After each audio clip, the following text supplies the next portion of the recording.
Damn humans think they own everything. It's not enough that they took the land of my ancestors to build their concrete forests, but now they're intruding upon my territory. It's just one now, but what if they bring more? 1 becomes 2, 2 becomes 4, and 4 becomes an entire crew. I can't let that happen. I'll show them. Nobody intrudes on my land, especially not some upright monkey. Look at them. I bet they're so proud of themselves with their little tent. You think you make your ancestors proud? I can assure you they're not. At least there was a time when there was mutual respect between my kin and yours. And then those traitors took your gifts and were seduced by your warm meals and warm fires. I bet you fear wolves. I suppose that's fair, considering anything that isn't yours is something to be feared. That's the one thing I agree with your kind about. I'll show you just how right that fear is. You will not be going back to your people, and you will most certainly not bring others of your kind. You're mine.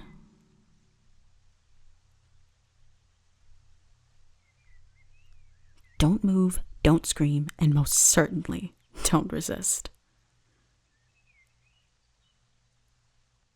Do you know where you are, human?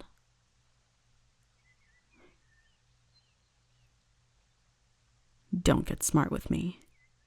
Your kind has been getting closer and closer to my land. I turned a blind eye in the past because there was no way I could take you all on out there, but in here, you're my bitch. You think that just because you're human, you can take my land?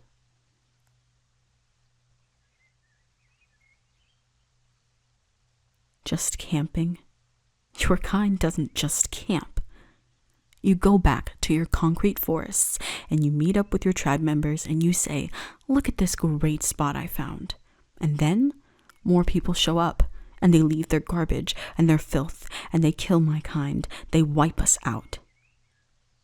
The best case scenario is that my land becomes some park, but then what happens to me? I have no say in the matter.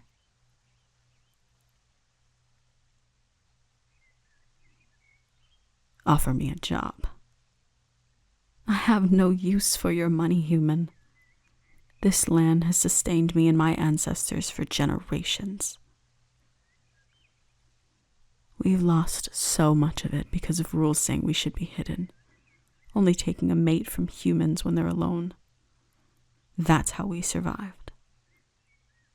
What do you think will happen if I bend my knee to your chiefs?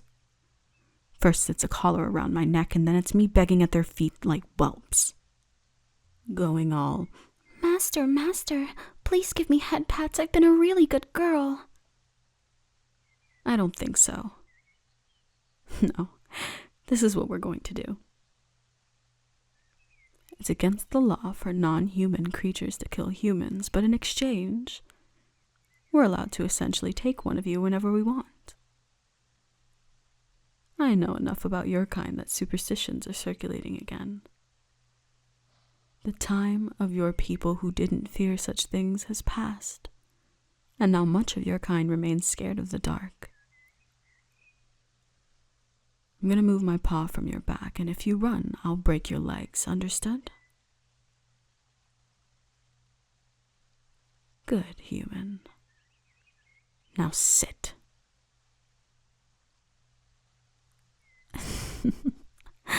I can get used to this. All right. Among other natural animals, bears are prevalent in this area. I can make it look like something tore through your tent and got you. I can then use my blood to spread enough demonic essence to make it seem like you were brought back by a banshee or something like that. That way they won't spend a lot of time looking for a body. I didn't smell a human woman on you or a monster. I take it that you're single? Good. That makes things easier. Because my creator wants to remain in the good graces of the goddess Eros. She made it illegal to break relationship vows. That, combined with the fact that I can't hurt you without having a Lilim appear in my cave, would make it really hard to prove a point. They also take threats seriously. I think it follows the same logic of manticore venom. Since my claws can only drain mana, if I don't take responsibility, something might happen while you're incapacitated. Don't ask me how I know this. It's just some natural logic.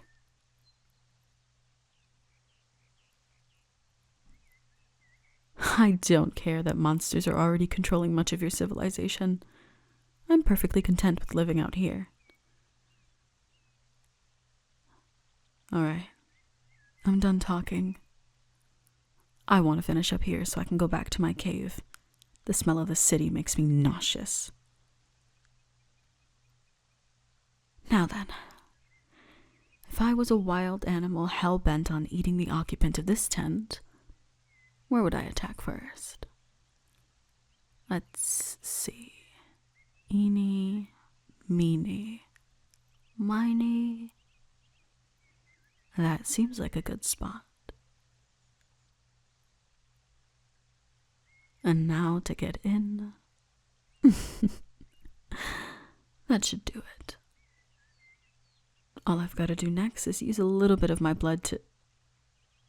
What the hell? What's the meaning of this? I know it's a book. I'm not stupid, but why is a member of my species on the cover? Don't get embarrassed on me now. Say something. I swear to every god, if I look in your tent and find a dog collar, I'm putting it on you and tying you to the heaviest thing I can find.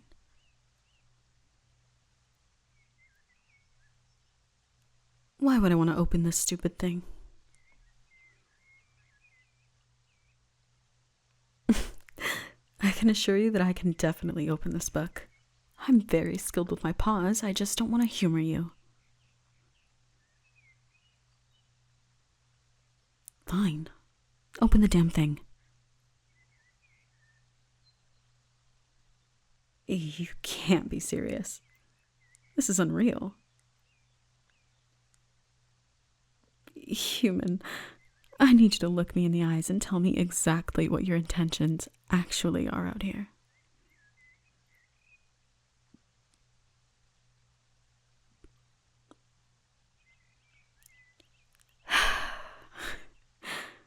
I need a moment to think.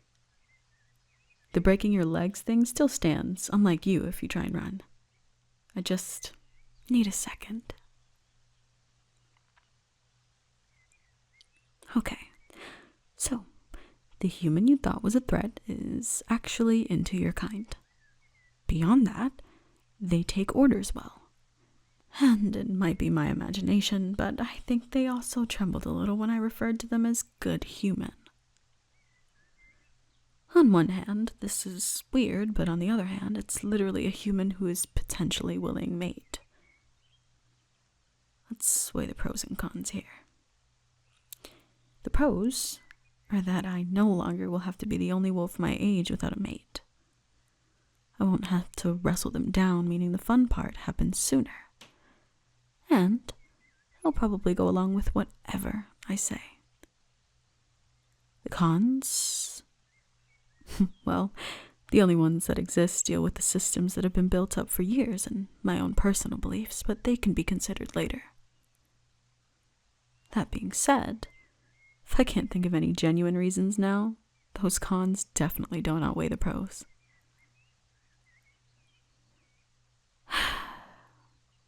Fine. If you want to act like a whelp, I suppose that I'm obligated to take you in. I give you permission to stand. Now walk to me.